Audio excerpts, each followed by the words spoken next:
Drew went into General Hospital with a stride that was familiar to him, and he proceeded purposefully through the intricate network of hallways that were present.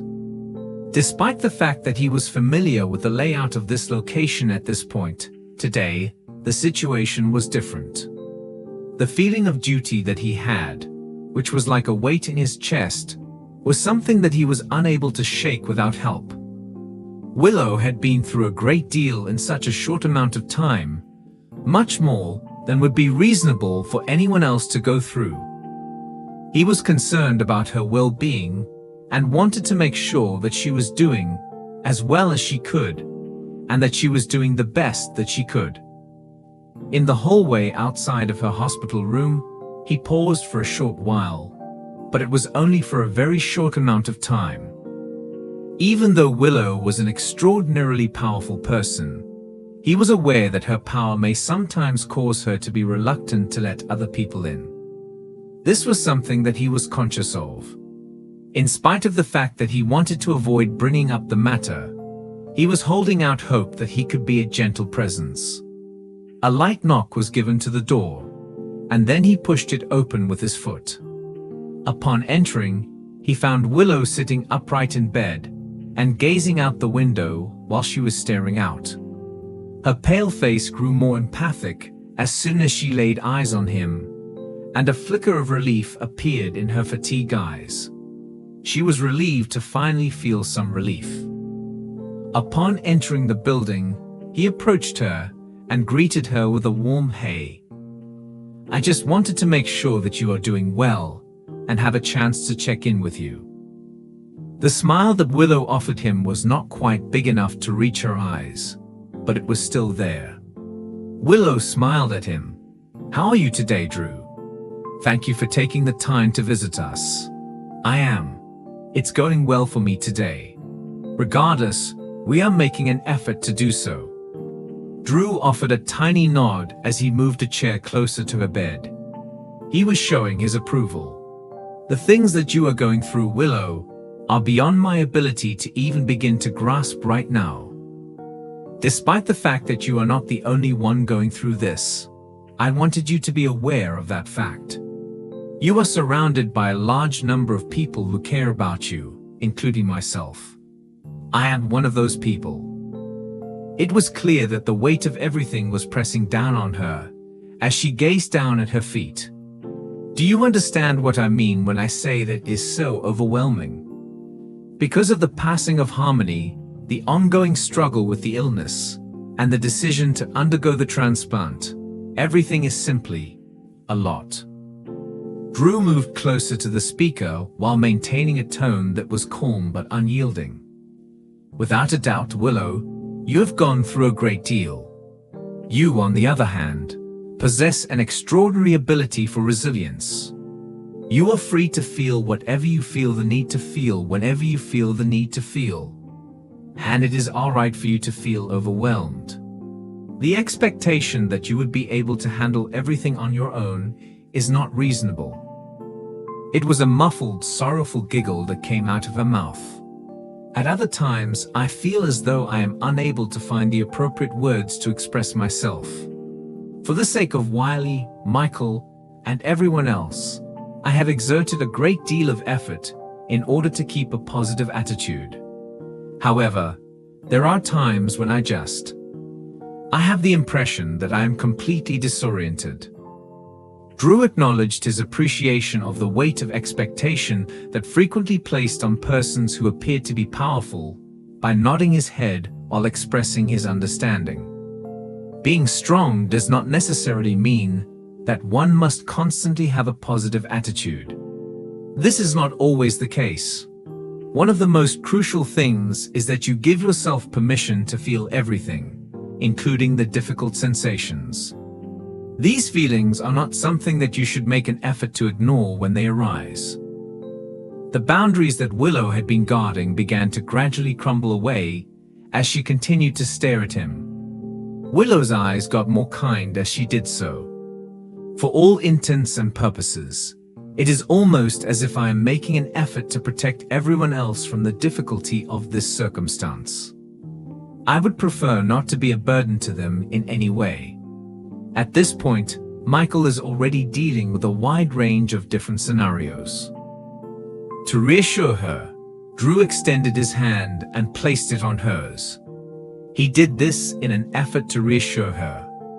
Willow, the people who love you want to be there for you in the same way that you have given them the opportunity to be there for them.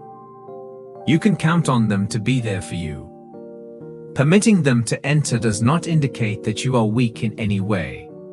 They are given the opportunity to take part in the healing process that you are going through. For a little period of time, they sat in quiet, with Drew's hand acting as a steady anchor for her attention the entire time.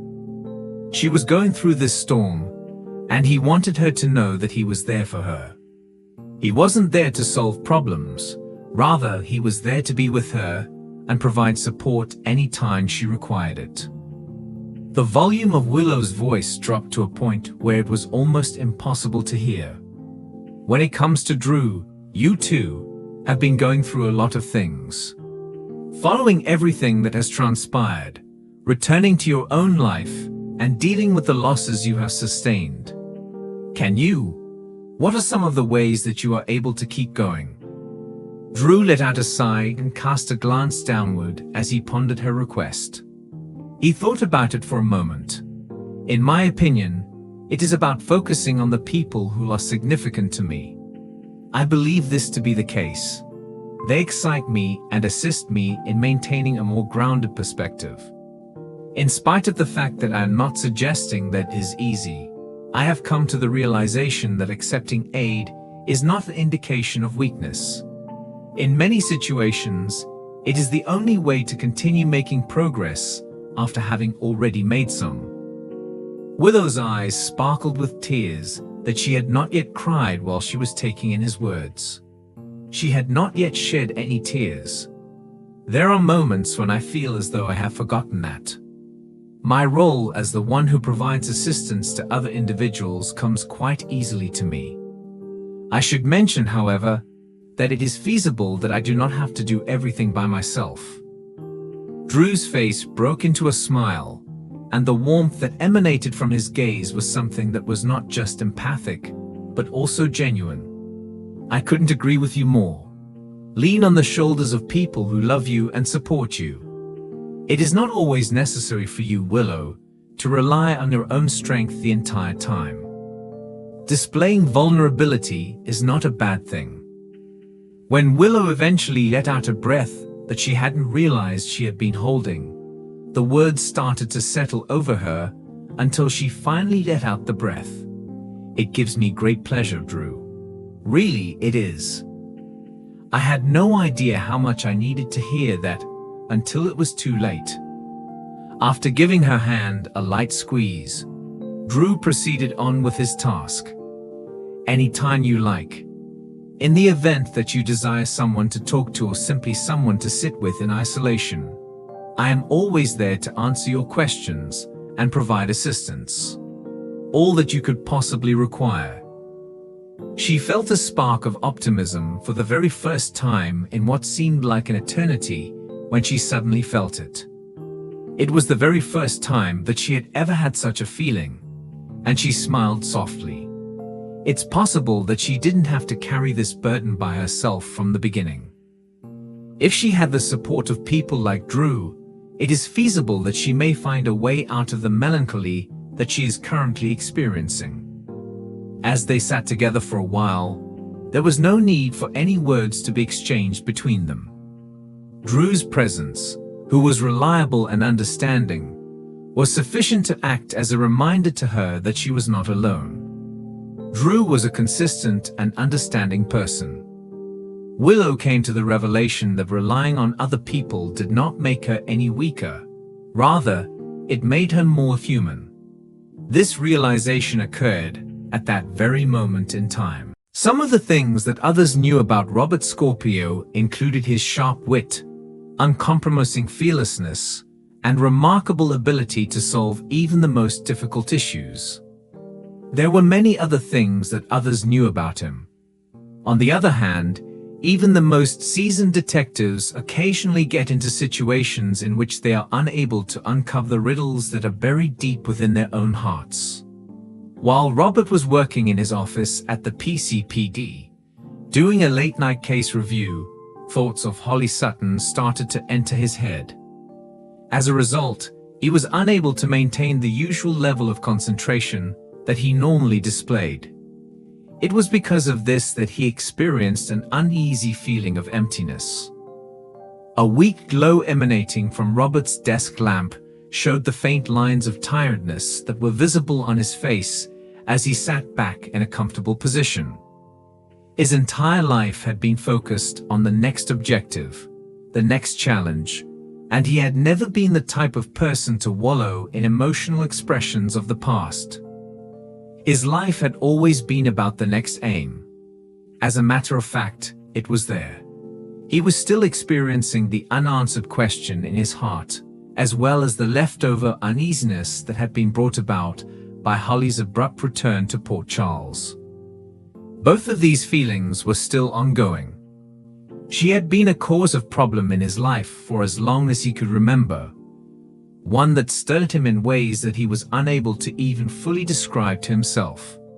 She had been a source of struggle over the course of his entire existence. He proceeded to delve further into these feelings, and as he did so, they mingled with memories of their adventures and the chemistry that they shared, a spark that had not diminished despite the fact that they had been part of each other's lives for a considerable amount of time. After Holly had returned to town, and the past was growing closer and closer to the present, Robert was conscious that he could no longer continue to deny these sensations. This was especially true now that Holly had finally returned to town. Robert.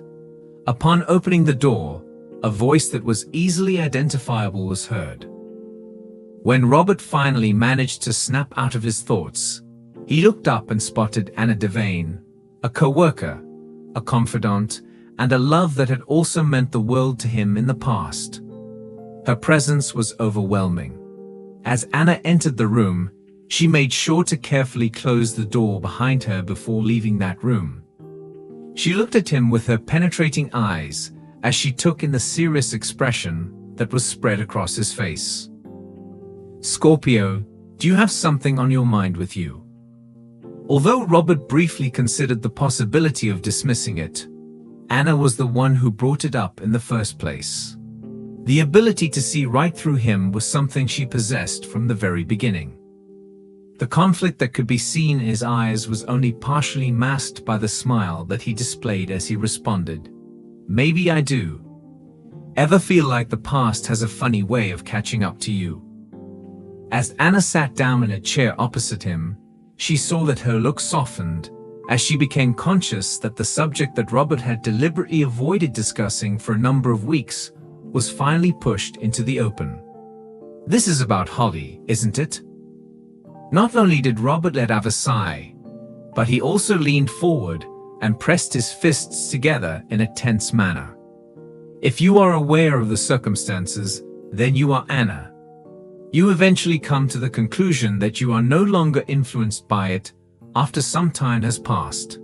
Now, after that," he continued to speak, but his voice became increasingly quiet as he did so. "Then they just show up, and you're right back where you left off, questioning everything you thought you'd put behind you."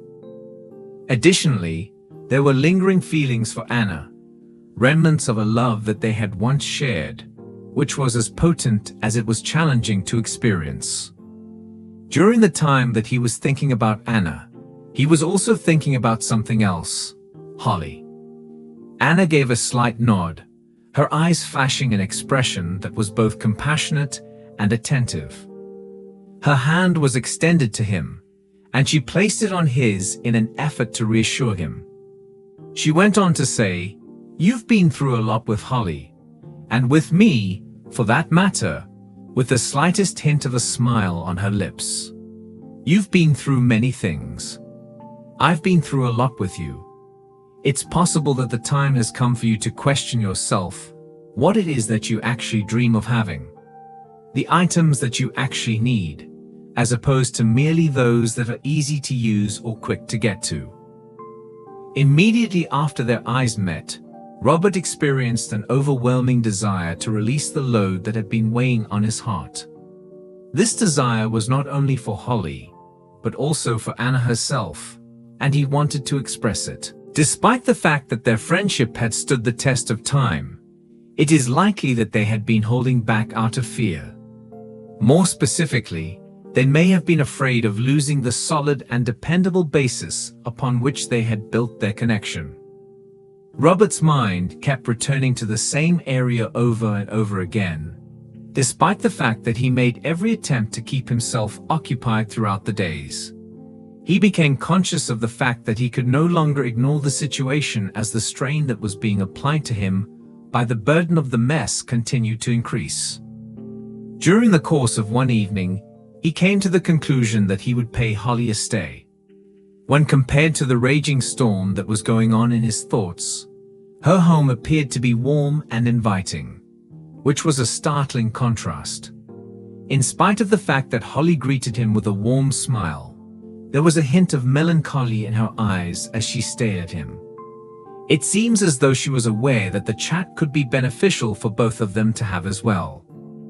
She addressed him in a low voice and extended an offer of a glass of wine to him. She said, "Robert," her name, "I know you didn't come here for small talk." For a little length of time, they did not speak to one another, and the significance of their shared history lingered in the air between them. Robert broke the startled stillness after what seemed like an eternity. "I am in need of information, Holly. Please help me. Exactly why did you decide to come back?" "Without a doubt." Holly lowered her gaze and took a few long breaths in attempt to get herself ready to face his gaze. "That would be you, Robert. Simply because of you, I made the decision to return. As a result of the fact that there is still a matter that has not been settled between us, I was unable to proceed without first determining whether or not there was still something here." In Robert's chest, there was a tightening that occurred. The sincerity with which Holly expressed herself reignited feelings that he had been attempting to repress. The statements that Anna had made, on the other hand, continued to resonate in his thoughts. What was it that he actually desired? "I am unable to deny the pull that exists between us," he said with confidence. "At the same time, Holly, I am uncertain as to whether or not we are the same people that we were all those years ago. I can't say for sure. Not only have we both progressed, but our lives have also changed as a result of this." Holly averted her sight, expressing clear symptoms of distress. Nonetheless, she shook her head in agreement with what was being explained. "This is a fact. Also, the same is true for me. On the other hand, I am of the idea that if we want something with sufficient fervor, we have the ability to make it come to pass." At precisely the moment when Robert was going to respond, his phone emanated a buzzing sound. Text message was the medium via which Anna spoke with him, and the message was a strange one in which she asked him to meet her at the park. He had a draw toward a sense of urgency in his body. "Do you have a duty?" A tone that was deeply laced with resignation was used by Holly when she asked the question. One of the responses that he provided to her was something like that, and he smiled at her in order to reassure her. But we'll continue this. When Robert was leaving Holly's, he was unable to shake the idea that this decision would utterly change everything. He was unable to shake the idea. On the first occasion that he came into contact with Anna, it was impossible to decipher her face. I found her standing next to the fountain. She began with uttering the name Robert, and she was quite deliberate in the selection of her words. "I am aware that you have a decision to make. In addition to the fact that I do not wish to conceal the truth, I do not wish to make things more complicated than they currently are. You hold a significant amount of importance for me, possibly even more than I ought to. As Robert continued to lock his gaze on her, the profoundness of her words continued to resonate with him. Instantaneously, he suddenly got a vision of his life progressing in two different ways at the same time. As a result of his friendship with Holly, he was given the chance to reignite the passion that he had experienced in the past. He recognized stability in Anna, as well as the possibility to grow on the friendship and trust that they had created over the course of their entire relationship. He believed that Anna had the potential to be a good future partner. The more he looked into Anna's eyes, the more he came to the understanding that it was possible that, after all these years, his heart had already decided what decision he would make. Christina Corinthos Davis clasped her hands together and struggled to collect the courage to make her request as she strolled around the living room of her mother's house. She was trying to find the courage to make her request. Previously, Alexis had demonstrated a great deal of tolerance and understanding toward her throughout the process. As she prepared to beg her mother for yet another opportunity to demonstrate her worth, Christina, on the other hand, was overwhelmed with a sense of both urgency and terror. She was about to ask her mother for the opportunity. Alexis entered the room as soon as the door was unlocked, and her look transformed to one of relief as she saw her daughter waiting for her. "Do you recognize me, Christina? Will there be no problems at all?" Christina took a long breath and swallowed as she continued to stare at her mother through her tears. While she was doing so, a hint of concern could be seen in her eyes. "Mom, I have a very important matter that I need to discuss with you," I had already indicated. Following the placement of her bags on the ground, Alexis made her way to the couch and signaled to Christina that she should join her there. "Yes, without a doubt, my darling. I am aware that I am always available to listen to what you have to say." Christina ensured that she would be able to keep her equilibrium by taking a few deep breaths before sitting down and bringing her hands together in a clasp. "Throughout my life, I have made a significant number of mistakes, and I am well aware of this fact. Further, I am conscious of, when it comes to reliability, there have been times when I have not exactly been the most reliable person. This is a reality that I am aware of." After a moment of hesitation, she looked up at Alexis to see what kind of response she would give to her inquiry. Alexis smiled in a way that was both warm and encouraging to the audience. "I make it clear to you, Christina, that you are my daughter. Whatever the circumstances may be, you can always count on me to be at your side. On top of that, I have been able to observe the changes that you have been going through. It has come to my attention that you are making a concerted effort to understand what is taking place." Christina let out a breath, and as she did so, she found that the tension in her shoulders began to gradually relieve itself. "Thank you so much, Mom. Indeed, it is of great importance. On the other hand, that is only a marginal portion of the things that I had planned to talk about with you.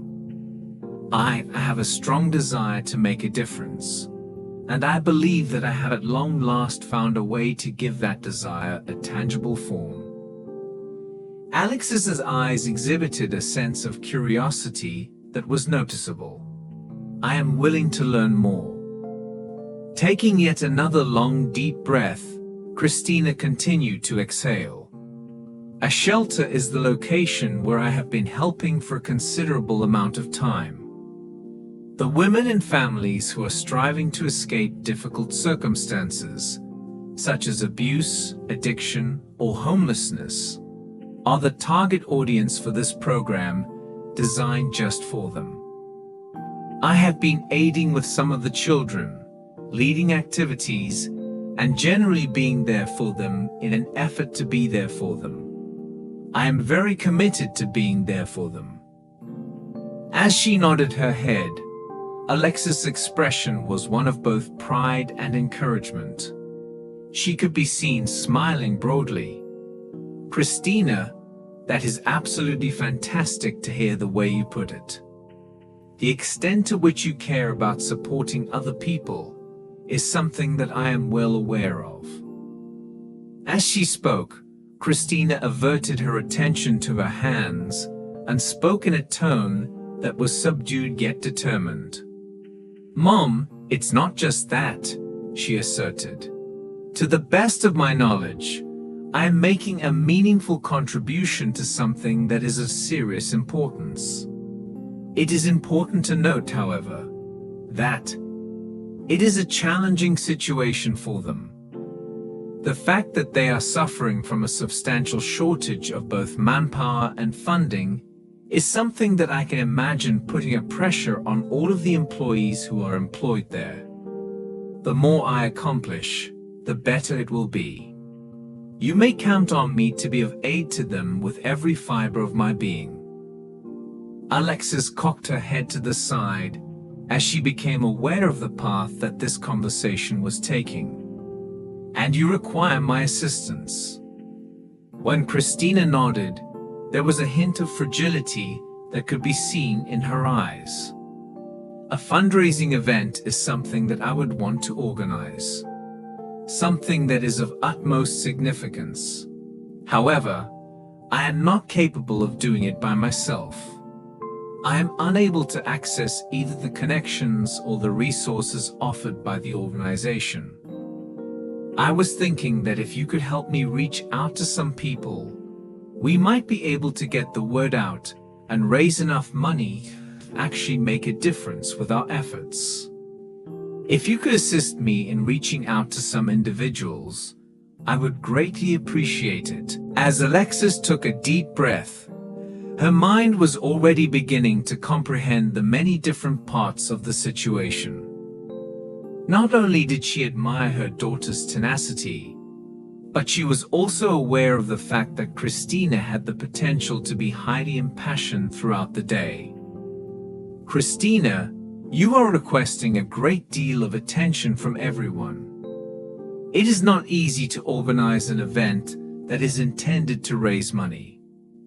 Do you have any plans in place to deal with the potential amount of labor that this may require?" The passage of time resulted in Christina's stare becoming more determined. "The fact that it is going to be difficult is not lost on me. On the other hand, I am ready to act in whatever manner that may be required of me. I have now arrived to the point where I am aware that my existence serves a purpose, and that I am able to put that purpose to use in a manner that is meaningful. There is no way that I would ever want to let go of it." When Alexis saw the conviction that could be seen in her daughter's eyes, she experienced a sensation of pride that she could not contain. While she was doing so, she reached out her hand and placed it on Christina's shoulder. "In the case that this exactly is what you want, Christina, then I will be there to assist you and help you achieve your goals. It will be important for us to carry out activities such as organizing events, making phone calls, and communicating with people of the community. On the other hand, I swear that I will be by your side throughout the entirety of the adventure." In the moment that Christina was hugging her mother, the expression of gratitude that could be seen in her eyes was clear. "I am really grateful to you, Mom. If it weren't for you, I have no idea what I would do with the rest of my life." Following the passage of some time, the mother and daughter pair discovered that they were in the midst of the process of planning everything out. There was a makeshift headquarters that had been established in Alexis's dining room, which was covered in notepads, flyers, and contacts that were spread out around the table. Throughout the course of their labor, Alexis noticed a spark in Christina that she hadn't seen in her for a number of years. In addition to having a level head, she was self-motivated, and she was genuinely enthused about the work that they were performing simultaneously. Alexis, on the other hand, observed moments of hesitation flashing in her daughter's eyes. There were occasions when Christina would hesitate, and her forehead would wrinkle to suggest that she was concerned. At one particular instant, Alexis extended her hand and placed it on top of Christina's.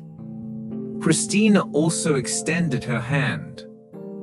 "Christina, you are excelling in the work that you are doing. My gut tells me that this venture is going to be a win-win situation for everyone involved." When Christina looked up, Alexis was reminded of the young girl that she used to comfort after a nightmare.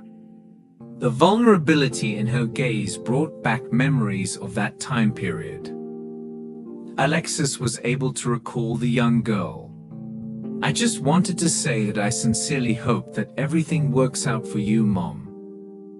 My intuition tells me that if I am unsuccessful in this endeavor, it will be extremely similar to every previous time that I have sought to accomplish something important and failed."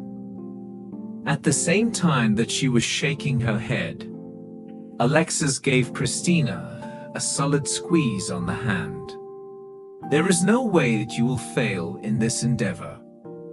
Furthermore, even if things do not go according to plan, you are still making a difference merely by trying. This is true even if things do not go on as planned. The significance of this lies in this. In spite of the fact that you are exerting time and energy, you are turning up, and you are doing so with affection." The corners of Christina's mouth turned up into a hopeful smile, and she displayed a tiny smile. "You are completely and utterly right. It is only necessary for me to remind myself of that particular reality on a consistent basis." In the weeks that followed, there was a rush of activity that involved preparation and coordination of those activities. In order to raise funds for the cause, they solicited financial contributions from local businesses, solicited favors from acquaintances, and even managed to find a place for a gala. All of these efforts were made in an effort to collect money. Christina poured her heart and her into every facet of the event, including the organization of a raffle and the scheduling of guest speakers who shared their own personal stories of overcoming misfortune and discovering hope. The evening of the fundraising event finally arrived, and it was a spectacular success. It had seemed like an age since the event had been scheduled. A large number of people, ranging from residents of the neighborhood to celebrities from the surrounding area, were present in the room to show their support for the cause that Christina had fought so ardently for. Christina was standing at the podium as she addressed the crowd at the end of the evening. She was pumping her heart fast under her breath as she spoke. "Accept my heartfelt appreciation for your presence this evening, and thank you for being here. This secure residence, these particular people, these things are of the utmost significance to me. As someone who has been through the experience of being bewildered and having a hard time discovering one's purpose in life, I can speak from personal experience. Furthermore, these folks are involved in that struggle on a daily basis during their daily lives. From the bottom of my heart, I would like to convey my appreciation to you for the work that you have done to help us make a positive difference in the lives of those individuals." As she came to a conclusion, the audience erupted in applause, and Christina felt tears prickling at the corners of her eyes throughout the entire event. She felt, for the first time in a very long time, that she had found her way by finding a way to take her personal problems and change them into something that could assist improve the spirits of other people. This was the first time she had experienced this sense. In the midst of Alex's observation from the throng, she had a wave of pride in her heart. By this point, Christina had found her voice and understood her place in the world. In addition, when they were holding each other at the end of the night, Christina was conscious of the fact that she would continue to fight for those people who required her support the most, regardless of the circumstances.